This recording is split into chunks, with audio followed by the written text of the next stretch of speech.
Okay, good afternoon everyone. May gagawin tayo ngayon para kay Black sa XSR natin. Kasi nag-aalala ako dito sa tangke niya. Plastic kasi. Ang tangke niya. Ito. Plastic yung tangke niya. Nag-aalala ako baka matumba, mabasag kapag natumba. So, ang balak kong gawin is gagawa ko siya ng crash guard. Para matumba man siya o sa hindi inaasahan matumba ng kung ano bata, hindi madadali yung tangke natin. So gumawa ako ng sample.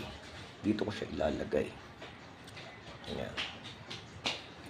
Bali sample pa lang ito. Dalawa na yung nagagawa ko. Gagawan ko na lang siya ng mga bracket and then pipinturahan natin. Ayan siya. Tapos para safe palagi yung tangke natin.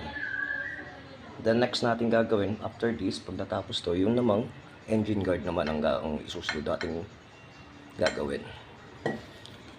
Sa ngayon,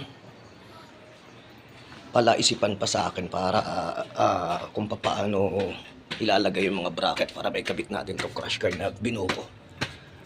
Bali, dalawa na siya ngayon. Ito. Ayan. Dalawang piraso na. So gagamitan natin siya ng it's either tubular din or flat bar na ang magiging mga bracket. Okay, sige, hanggang sa muli.